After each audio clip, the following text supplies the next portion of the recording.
Good morning, you guys. Happy Sunday. I gotta take a second. I love that song. And they did so good with it today. I love that song. My name is Stacie. I'm one of the teaching pastors here at Cassis Church, and I'm excited to get to be with you guys. We are going to wrap up that series of Judges right there. We've been talking about the book of Judges, a book in the Bible, for the last couple weeks, and today we're going to wrap up that series. So I wanted to share with you guys, this was a story I got to share with some of the other pastors this morning as we were just talking about high school. And I remember really, really clearly this moment towards the ends of high school for myself, where I found myself having a really cool experience where I got to spend about 6 to 8 hours of a Saturday chilling in driving school. If you've never, a few of you are like me. That means if you've gotten a ticket, you found yourself getting to pay for the adventure of sitting in a driving school. And it's because you hope that it doesn't impact your insurance. Cool, I get that. But it means that you get to spend your day off, your time off, hanging out in this weird room, because they're always in weird parts of town, and you go to this class and it's like sitting in school all over again, but you're with strangers asking questions that you don't care about because you want to go home, and you find yourself in driving school. And so I had this moment. I was telling the guys, I'm sitting in this cool moment going, how did I get here? Just looking around and being like, how did I end up in this class getting to have this experience? Except the truth was, I knew really well how I ended up being in that moment. And it's not just because I was like, I got a ticket. Like, I knew really well. Sitting in that class, being annoyed that I was there, I had to admit, I know exactly how I got here, because I at least had a lot of warnings that my driving was going to end up with me taking driving school. And I had just decided to ignore those warnings. For instance, one of my moments, I'm someone who actually grew up here in the Oro Valley area, which means I grew up knowing that Oro Valley Police Department really likes their tickets. I knew that. I grew up watching my parents get pulled over and get tickets. I remember being in high school in driver's ed. Our teacher took an entire segment of class to tell us where all the OVPD cops like to hide in Oro Valley, so that we knew as you come down to Ronha, slow down. Like this was a very common conversation for us. And also, right before this class, I had gone through about a 2-month time period where I had gotten pulled over somewhere around 4 to 5 different times in about 2 months. And hold on, I'm just a fast driver. Like, a speed's a bit of a suggestion for me. And so apparently my suggestion was a little high. And so I had gotten pulled over like 4 or 5 times in a very short time frame. And if you've ever been pulled over, you know what it feels like? Like, you're driving and you're passing someone, and then you just see that cop car a little too late. And you know, you compulsively hit your brakes, because we all do. And you start watching the rear view and you're going, please don't move. Please don't turn around. Please don't do it. But they do, right? And then your stomach drops. And for me in high school, that is the first time I go, do I have my registration and insurance? Because, like, you never think about it until that cop is walking up to your window. Except 4 to 5 different times I'd gotten pulled over. I'd had the moment. They'd walked up to my window and they said, ma'am, we're going to give you a warning. And you're like, yeah, you are. That's awesome. Because a warning for me apparently just made me feel really invincible. Instead of being a warning that said, fix your driving, it made it a warning of like, you'll never get a ticket. Not true. And also, just to add some hurt to an injury already, during this same time that I happened to be getting pulled over a lot, I have a very distinct memory of driving home, and I'm in my neighborhood, and my sister's in the car with me, and we're just goofing off, and I decide I'm going to go really fast. So I'm like speeding home in my neighborhood, and of course my dad is standing out front. Like, you know that's what's going to happen. Dad's standing out front. He watches this whole movie, so you know the dad lecture is loading. And it's all the points that you know it's going to be. Stacie, that's irresponsible. Stacie, that's not safe. Stacie, your sister's in the car. You're in a neighborhood of people. You're behind the wheel of a vehicle. I got it. I'm talking warning sign after warning sign after warning sign, from actual warning tickets to growing up in OV and having a class about it, to my dad saying, dude, something's going to happen here. And still, there was one fateful afternoon where I go to pass somebody on Oracle a little faster, and I see the lights come on, except this time it's an Oro Valley motorcycle cop. Yeah, so that means girl's not getting out of it. You are going to get a ticket, and I'm going to find myself spending my money to sit in a class on Saturday with strangers in a weird part of town, hearing weird questions about driving and saying, how did I end up here? How did this happen to me? Except I knew very well. When I looked back, there were a lot of warning signs. There were a lot of moments. There were a lot of opportunities to change my behavior and end up somewhere else on a Saturday. I had just chosen to ignore all of them. And I know we could look at that and be like, yeah, teenagers with licenses. I get that. But also, if we're honest, we've each had moments that when we sat in a situation, we said, how did I let this happen to me? Sometimes we even wrap it up with, how did I end up here again? In this conversation, in this argument, reacting this way, having this situation at work, how did I let this happen to me? It could be a moment, maybe you've had the experience that you're in school and you know when the report card comes in, when the grades get turned in, one of those grades is going to be a little less than. You know it is. Why do you know? Because when you look back, you got the assignments with the red ink all over it. You had the moment with a teacher where they're like, dude, you need to step this up. You had a parent that said, you need to fix this grade or else. You simply ignored all of those moments, and now you're facing the or else of that sentence. Or maybe you find yourself at the end of a dating situation, at the end of a romantic relationship, or in another argument with your significant other, and you find yourself saying, how did I end up here? How did I let this happen to me? And when you look back, if you're really honest, you know how you ended up there, because you ignored a lot of warning signs. You knew he was not interested in committing. You knew she was still into her ex. You knew because as you passed every red flag, it was like you were collecting them and creating a red flag bouquet instead of paying attention to that moment. Because you knew as you stepped into that conversation, as you had that response with your significant other, as you came home with that attitude, you knew where it was going to lead because you'd been there. You'd had that conversation. You'd had that moment. And you find yourself saying, how did I let this happen to me again? But the truth is, you knew how that happened. Or you find yourself in that conversation. It might be with a friend or with a kid. And you know, honestly, even before the conversation finishes, you know where it's going. You know that you're going to say something. You're going to make that comment that's going to hurt them, or it's going to shut them down, or it's going to lead to the door slamming, or it's going to lead to the escalation of the argument. And you know because, one, you're watching the warning signs happen on their face. You're watching it in their body language. You're watching where this is going. Or because you just had the same conversation last week. You just had this same argument last month. And you know where your comment's going to go, but you ignore every single warning sign and you still say it. It still ends up escalated. And then you look around and go, how did I let this happen? This isn't what I want this relationship to be. This isn't where I want to find myself. This isn't what I want to do. How did I let this happen again? We have countless situations, not just a teenager in driving school, but in so many facets of our lives, so many relationships of our lives. We go, how did I let this happen again? But quietly, if we look back, we kind of know a couple of the steps we took to get there. And we're not the first people in history to have that moment, because that's actually the pattern that we see the Israelite people living out all the way through the book of Judges in the Bible. This book of the Bible that we've been talking about for the last couple of weeks, it tells us about these Israelite people who keep living out this pattern, find themselves saying, how did I get here? Except they look back and they go, I think I kind of know how I got here.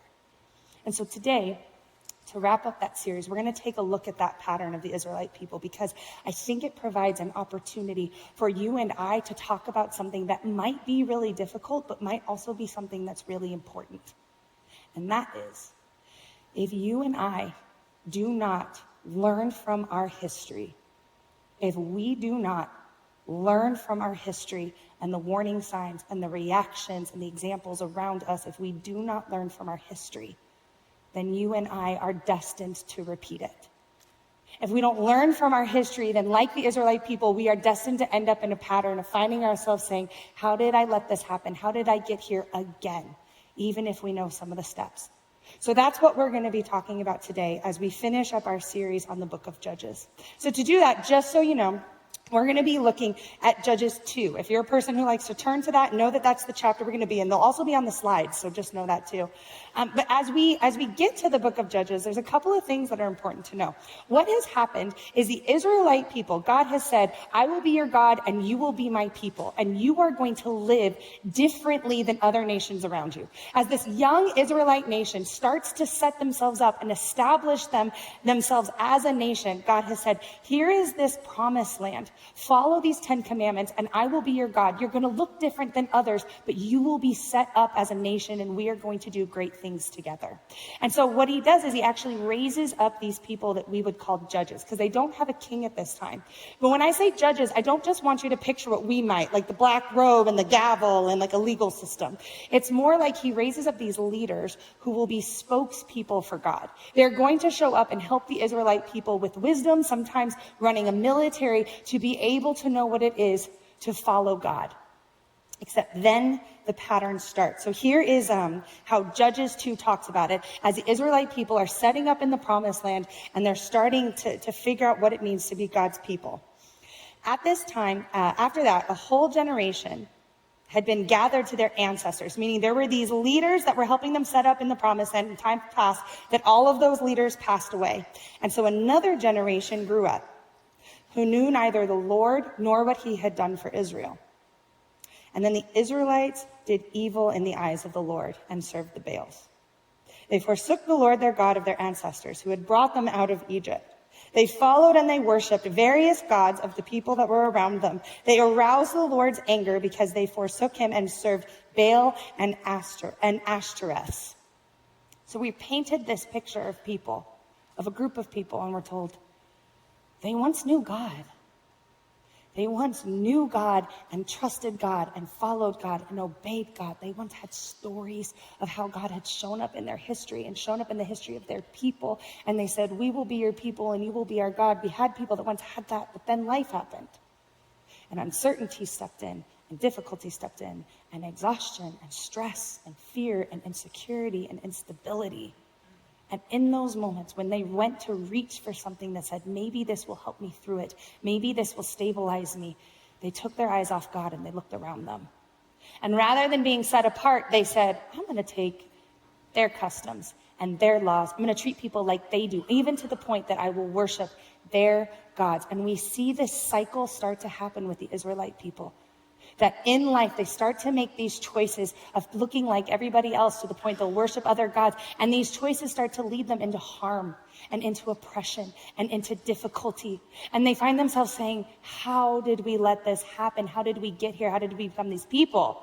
And so they cry out to God and they say, God, see us, save us. You're still our God. And God does. And he reaches out and he saves them and he delivers them and he places them into peace. Except they didn't learn anything. And when life starts to happen again, they go, what was familiar to me? What do I see everybody else around me doing? What am I used to responding with? How am I used to showing up to this situation? What am I used to worshiping? And they find themselves back in that cycle of making choices that they know lead to harm and destruction and separation and oppression. And they find themselves yet again saying, how did I get here? And crying out to God. In fact, I think it might actually be significant that the author of Judges mentions these two gods of the Canaanites. They mention Baal and they mention Ashtoreth, because at this time, for a people group who might want to establish themselves, who might want to survive, who might want to grow, you need two things. You need crops and you need children. And Baal was the Canaanite god of rainfall. He is the Canaanite god of what they call the rising, which is spring, and the falling, which is autumn, primary crop times. And Ashtoreth is the Canaanite goddess of children, of fertility, of love. And if you are a people group freshly moving into the promised land, trying to set yourself up, you need crops and you need children. And there's a couple of reasons why. One, crops, yes, it's food and it's life and it's sustainability. But the other thing that being able to grow crops and have fields allows you to do is it allows you to move from being this nomadic tribe of people who have to constantly move around to survive to actually being able to say, we will stay here. Crops let you stay in one place and say, now we get to build, now we get to develop, now we get to establish. We might even get to become a village. We might even get to become a group of people that others know, possibly even into a nation. So while crops were food and life, they are also the opportunity to move forward, to build and grow and develop. And children were your workforce, because you need someone to partner with you to work the land and grow the crops and develop this maybe one day nation. And that was your kids. Your kids are your workforce. They are your legacy. They'll who take care of the earth after you and keep your land. They are who will take care of you as you get older. They're your later years care. They are your safety, your financial and social stability is all your kids. So if you want to be a people group to establish yourselves, you need crops and then you need children, which is what Baal and Ashtoreth provide. So imagine for a second, for yourself, put yourself a little bit in their shoes. Imagine being this young people group and you're striking out and you're trying to make it and you say, I want to stay in one place and I want to grow and I want to develop and I want to build here. So you start to work the land. At some point, you're going to need rain. At some point, it's going to be spring, and you are going to start laying those seeds in the ground, and every single seed represents existence for you. You are going to find yourself saying, I need this ground to be fertile. I need sun, but not too much sun. I need rainfall, but not too much rainfall. And you are going to find yourself anxiously staring at your crops, and you will find yourself getting nervous and fearful and desperate and uncertain, and all of a sudden these life situations and these life pressures show up. And once upon a time you were told, trust this God, and that he's got you, but you're really anxious. So you start looking around you and you start thinking, maybe I will grab hold of anything that might make me feel stable right now. What do I see other people around me doing? What feels a little more tangible to me right now? Is it any wonder that faced with that pressure and that difficulty, they reach for the familiar. They reach for the thing that looks most common, and they would start worshiping Baal because they need rainfall. Or you find yourself saying, I don't just want a kid, I need a kid. For the survival of my people, we need children. But pregnancy's tough. And childbirth is scary. And I'm watching other people around me struggle or suffer, and that fear starts to creep in. And when life feels uncertain or it feels unstable, they start to reach for something to grab hold of. Something that feels, maybe it's just familiar because it's how they've always responded before. And is it any wonder that they would start to worship a Canaanite goddess that talks about fertility? Because life starts to happen, it starts to feel uncertain, and we start to reach for something. Even when the Israelite people knew the thing they're reaching for, it takes them places they don't want to go. They know their cycle. They know when I turn to these other gods, these other practices, when I don't trust God, it leads me into harm. It hurts the people around me. It leads me into oppression and separation. I know where this goes, but right now it feels familiar. It feels safe. It feels easy. Right now, it's what I see other people, the choice I see other people making, or was exemplified to me by somebody older than me. Right now, this is a way for me to respond, even if I know where it takes me. And can't we have a little sympathy for the Israelites? Because for some of us, we're all too familiar with that own cycle of ourselves. We have relationships, and we know how it's going to go. We know where that dating relationship takes us. We're saying those words to each other takes us. We're showing up with that posture. When I come home angry, when I come home tired, when I come home exhausted, when I show up with this, I know where it's going to take me, but right now, I need the familiar. Maybe you grew up in a house, and that is how you saw them respond to all of their difficult situations, to their relationship, to their problems. And you're like, this is what I'm familiar with. Even if I saw where it takes me, this is what I'm used to. And in this moment, it's a lot easier, even if I know somewhere down the road, I'm going to find myself thinking, how did I let this happen? And how did I let myself get here? Here's how Judges chapter 2 puts it, if you jump to verse 18. Whenever the Lord raised up a judge for them, for the Israelite people, he was with the judge, and he would save them out of the hands of their enemies as long as that judge lived. For the Lord relented because of their groaning under those who oppressed and afflicted them. He sees the cycle. He reaches out. He saves them. He delivers them. He shows up for them. But when the judge would die, the people would return to ways even more corrupt than those of their ancestors. Following other gods, serving and worshiping them, they refused to give up their evil practices and their stubborn ways. Even when God showed up at some point life shows up to, with its insecurity and its fear and its difficulty, and they never looked back and learned from their history. They never took a lesson. They never said, what lesson might God have for me? What might God be wanting to teach me in this moment? And so they found themselves making those same choices, ending up in that same cycle of destruction and harm and crying out and oppression and hoping God reached out and saved them, and then doing it all over again. And one thing, if you're familiar with the book of Judges at all, one thing that many people believe about this book, or might even teach, is that the reason the Israelites end up in this cycle is because when they move into the promised land, they never kick out the Canaanites. They never kick out fully these other nations. And because they allow them to cohabitate in the promised land, that's why the Israelites end up in this constant cycle of falling away from God into harm, needing to be saved. And I understand that. And I hear that, and I see that in certain moments. But my wonder is, I think you and I know that that's not always the case for our cycle of destruction or things that we might regret. The truth is, you and I, we could change our circumstances. You can start a new dating relationship, a new relationship with someone else. You could start a new job. You can move somewhere. You could restart whatever your situation is, except somewhere down the line you find yourself but responding the same way, or seeing the same warning signs or the same red flags, or responding, or suddenly going, my boss is the same and I'm in, how did I let myself get here? I changed my circumstances. We actually see the Israelite people live this out. There's a moment that happens in Judges chapters 4 and 5, if you ever want to read it, where God raises up this really great leader. Her name is Deborah. She's a really great judge. She's even a military leader. And she leads the Israelite people in what essentially is like a holy war. And she leads them against this Canaanite king and they are outnumbered and they have better weaponry and technology. And still, Deborah is able to lead them with the help of this woman named Jael and a tent peg. If you ever want to look it up, it's crazy. But it leads them into this victory. And so we actually see Deborah change the Israelite circumstances.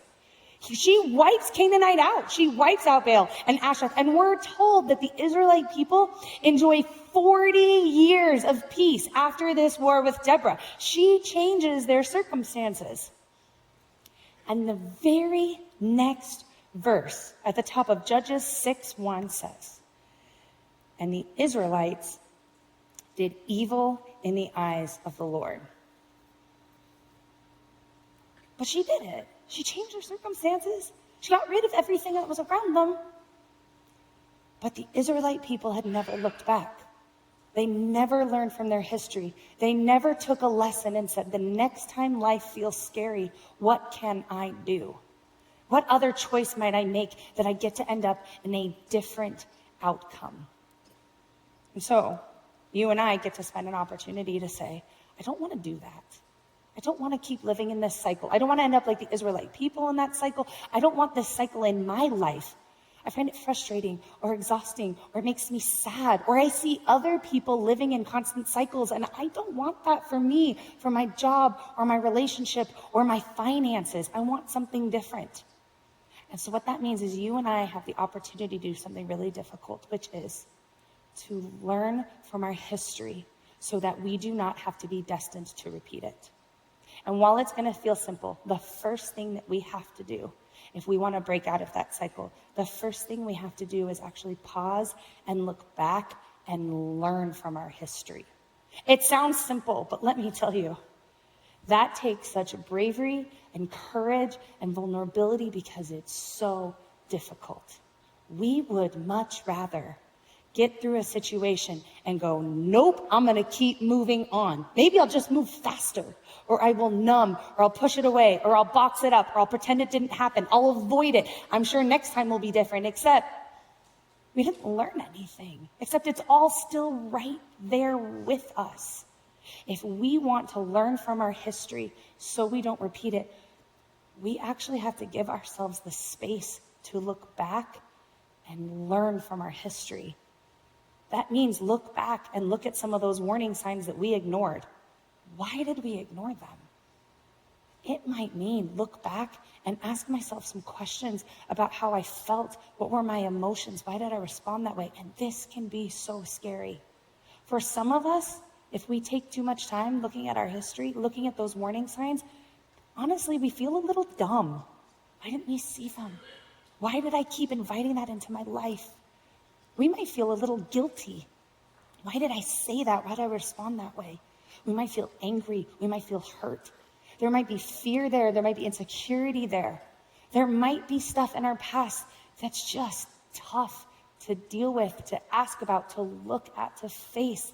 And we say, I'd much rather keep moving forward. But the truth is, if we never learn that lesson, we're taking it with us into that next moment. We might find ourselves saying, how did I let this happen again? You know, I had the opportunity to overhear a conversation about this recently. I was standing next to this group of guys, and then they're like these big gym dudes who all know each other from the gym, and they're talking. And one of the guys starts sharing about his life and his like journey in the last 5 years. And so he shares, he's like, I retired from being a cop, and then I subsequently ended up gaining and losing a whole bunch of weight. And he's actually showing them a picture of him, and the guys are like, whoa, that's really different. Like, you've done a big thing in the last 5 years. And so one of the guys in this circle goes, man, what'd you do? Like, you can tell he's like, give me the trick. He's like, what'd you do? And all of us were so surprised when he responds with, oh, I went to counseling. And you're like, what? I thought you ran more. Like, what do you mean you went to counseling? And so he says, he's like, no. When I retired, I had really bad PTSD from being a cop. And I found myself acting out of anger all the time. And I was angry to people who mattered to me. And I was angry in weird moments. And I was just angry at life. And he said, I finally looked around and said, if I stay like this, I am going to lose everyone and everything that matters to me. And I am going to not like my life. And so for him, the right step was to go to counseling. He said, because it made me go back and look. It made me look at some moments, and it made me learn, and it made me ask questions, and it made me face, and it made me learn some lessons that I took with me now. So the next time that moment showed up, I treated my wife a little differently. I handled that moment a little differently. Let me tell you, that conversation in and of itself was amazing. To be able to share so raw and vulnerably, like the bravery for him to say that that's been his journey. But the other thing that was just fascinating to me is standing in the circle talking to him is another guy that I know, and he's a big dude, and he's a good guy, and he's hardworking. He's like this good dad, and we've talked about all these things before, and he hears this story, and he goes, man, that is really cool for you. And he goes, I know, like doing that work is a good thing and it takes you good places, but I don't want to do that because that scares me and that sounds like too much effort. He said, I am scared to even scratch the surface on my past or my responses because I don't know all that's there. And isn't it interesting what he's saying? He sees someone in front of him who's done the work and he still says, I don't want to do all that because it's tough, because it's scary, because it hurts. I would much rather keep pushing forward in hopes that it stays there. I would much rather numb and distract and keep moving and just leave it back there, except it keeps coming with you. And at some point you find yourself saying, how did I let myself get here? How did I end up here again? And maybe it's because we need to face our past. If we want to learn from our histories, we actually have to stop and we actually have to learn from them. We actually have to take the brave step and give ourselves some space to look back and ask some questions and face some tough moments. And let me just say, in case you're ever a person who says, yeah, I want to do that, and you try this out, you might take the very brave step and you might look back and you might say, there was a lesson. God wanted me to learn something and he taught something and I'm going to bring it with me into this moment. And the next time I find myself in that argument or in that conversation, I actually responded differently. But you know what? I ended up back in that same spot, Stace. I still found myself asking, how did I let this happen? Please know, that does not mean that your choice and that work and that bravery was for nothing. It was never wasted. That is a huge moment you had. It might mean there's something else for you to learn. It might mean you learned the wrong lesson, that there's something else there. God is saying, let me show you something. It might mean there's more for you to learn. You learned one thing and that's amazing and you get to hold on to it and you get to say, God, thank you. But it might mean that there's more that you get to learn as you step into the next situations. So ask yourself, what might be my moment in history that is mine to pause and look back at. Maybe for you, it really is, it's your relationships. It's dating or it's your romantic relationship. I know it can be really painful. But what would it be for you to actually look back and ask yourself, why do I keep finding that red flag in all of my relationships? What is it about me that every time someone starts opening up, I find myself shutting down and pulling back? Why? Who did I see growing up that when someone got close or a moment got tough or an argument showed up, they lashed out and they were angry and they got the upper hand? Who taught me to do that? Because I see these warning lights, I feel the familiarity, I'm reflecting what someone else showed me, but I don't like where it's taking me. Maybe for you, it's your romantic relationships to look back and say, what can I learn from my history? Maybe for you, it's actually that family of origin. You say, I got out, I moved out, maybe you even moved out of town. You're like, I have done some of that work. I'm a different person. I have grown. Except then you go home for the holidays. Except then you call your parents on the phone or your siblings on the phone. And it's like you're 16 again. And you're slamming doors and they're making you angry and they're hurting your feelings. And you're like, I thought I was past this. How did I let this happen to me again?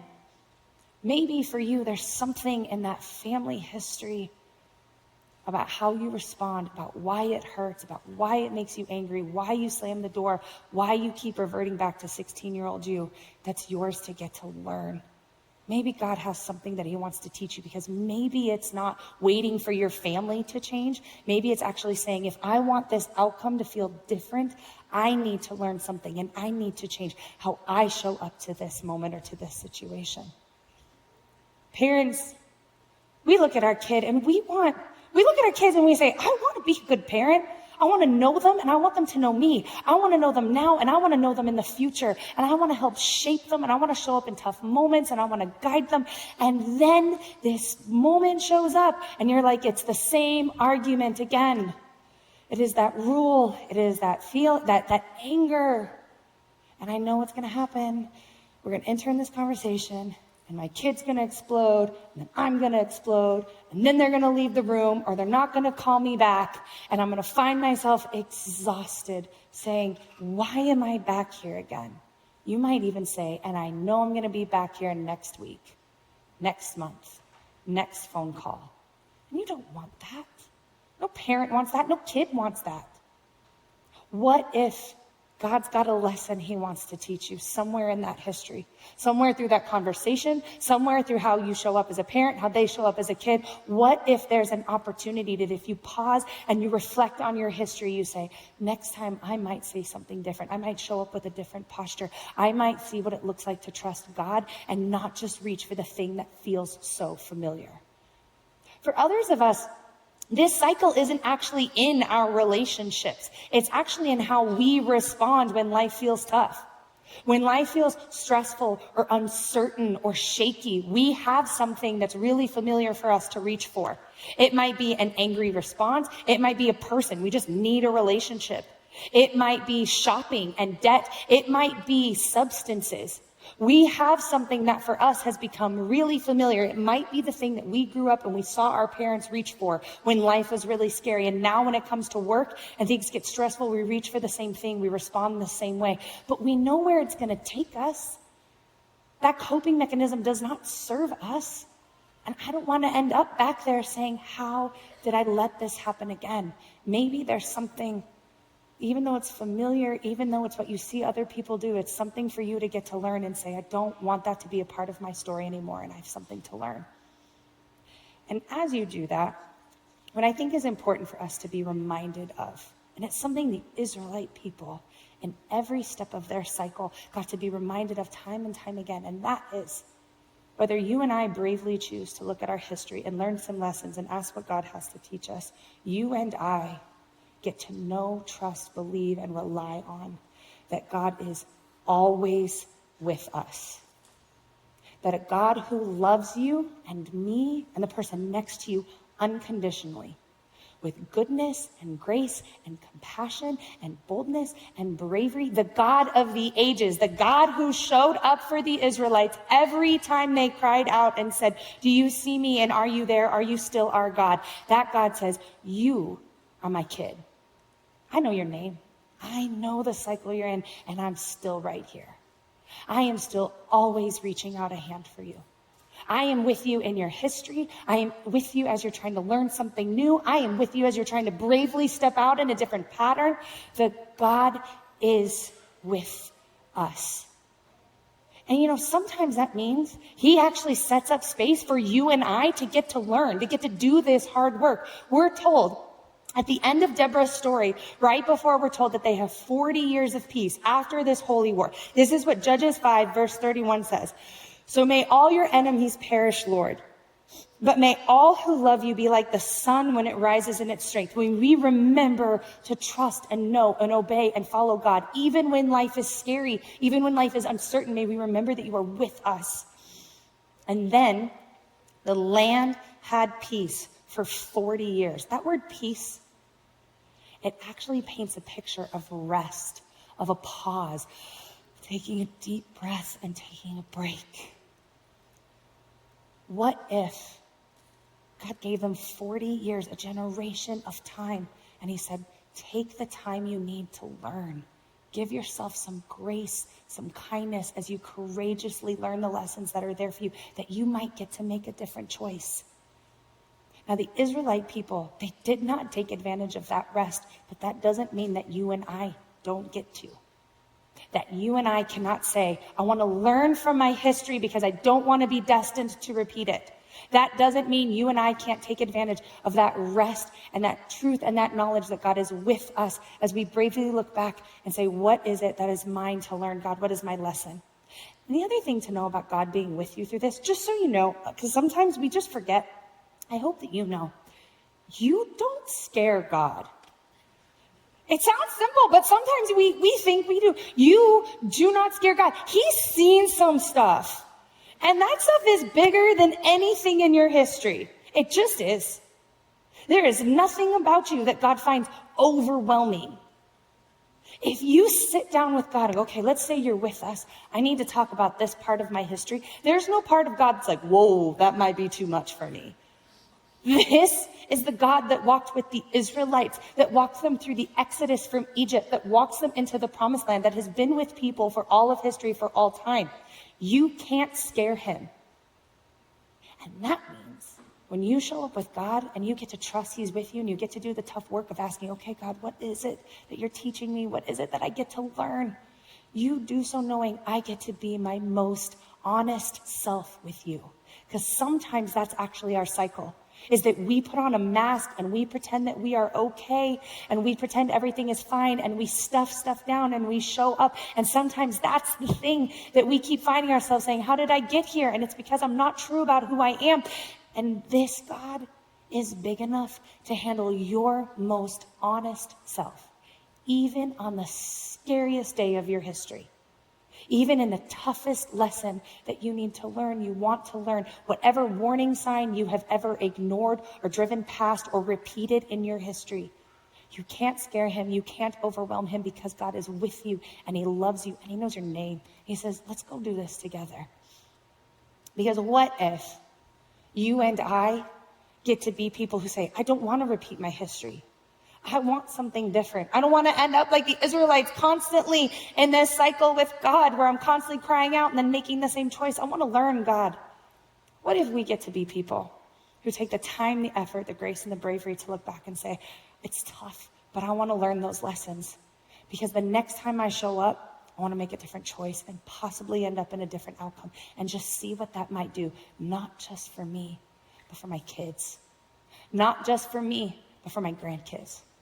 Not just for me, but for my entire community that might need to know a little bit of that lesson.